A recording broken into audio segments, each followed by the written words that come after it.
اعوذ باللہ من الشیطان الرجیم بسم اللہ الرحمن الرحیم۔ سورہ مومن کی دو آیتیں پڑھ رہا ہوں، آیت نمبر 51، آیت نمبر 52۔ اِنَّا لَنَنصُرُ رُسُلَنَا وَالَّذِينَ آمَنُوا فِي الْحَيَاةِ الدُّنْيَا وَيَوْمَ يَقُومُ الْأَشْهَادُ۔ یقیناً ہم اپنے رسولوں کی اور ایمان والوں کی مدد دنیا کی زندگی میں بھی کریں گے اور اس دن بھی جب گواہی دینے والے کھڑے ہوں گے۔ یوم لا ينفع الظالمین معذرتهم ولهم اللعنۃ ولهم سوء الدار۔ جس دن ظالموں کو ان کے عذر و معذرت کچھ نفع نہ دے گی، ان کے لیے لعنت ہی لعنت ہوگی اور ان کے لیے برا گھر ہوگا۔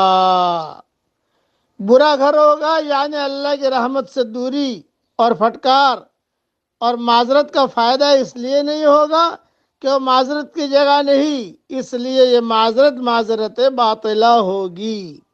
اشہاد شہید، گواہ کی جمع ہے، جیسے شریف کی جمع اشراف ہے۔ قیامت والے دن فرشتے اور انبیاء علیہ السلام گواہی دیں گے، یا فرشتے اس بات کی گواہی دیں گے کہ یا اللہ، پیغمبروں نے تیرا پیغام پہنچا دیا تھا لیکن ان کے امتوں نے ان کی تکذیب کی۔ علاوہ ازیں امت محمدیہ صلی اللہ علیہ وسلم اور رسول اللہ صلی اللہ علیہ وسلم بھی گواہی دیں گے، جیسا کہ پہلے بھی بیان ہو چکا ہے۔ اس لیے قیامت کو گواہوں کے کھڑا ہونے کا دن کہا گیا۔ اس دن اہل ایمان کی مدد کرنے کا مطلب ہے کہ ان کو ان کے اچھے اعمال کی جزا دی جائے گی اور انہیں جنت میں داخل کیا جائے گا۔ اور اہم نصیحت کی بات یہ کہ پیغمبر اور پیغمبر کے پیرووں کے لیے خدا کی مدد کا یقینی وعدہ ہے، مگر اس مدد کا استحقاق ہمیشہ صبر کے بعد پیدا ہوتا ہے۔ صبر کی یہ اہمیت اس لیے ہے تاکہ اہل حق مکمل طور پر اہل حق ٹھہریں اور ظالم مکمل طور پر ظالم ثابت ہو جائیں۔ اس تفریقی مرحلے کو لانے کے لیے اہل حق کو ایک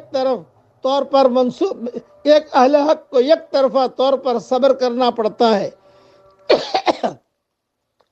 اہل حق کا یہ صبر انہیں دنیا میں خدا کی مدد کا مستحق بناتا ہے، اور اسی صبر کے ذریعے وہ اس قابل ثابت ہوتے ہیں کہ وہ قیامت کے دن ظالموں کے مقابلے میں خدا کے گواہ بن کر کھڑے ہوں۔ یہ مختصر میں نے تشریح کر دی۔ فجر کی اذان ہو رہی ہے، مدینہ منورہ سے سبق دے رہا ہوں، لیکن چونکہ کئی مسجدوں کی اذانیں ہوتی ہیں، اب یہ آخری اذان ہو رہی ہے، اس لیے اس کی آواز آ رہی ہے۔ اب پڑھ لیجئے میرے ساتھ، حسبنا اللہ ونعم الوکیل، حسبنا اللہ ونعم الوکیل، حسبنا اللہ ونعم الوکیل۔ یہ پڑھتے رہنا چاہیے، اسے گنگناتے رہنا چاہیے، اٹھتے بیٹھتے، روٹی بناتے، چائے بناتے، حسبنا اللہ ونعم الوکیل، حسبنا اللہ ونعم الوکیل۔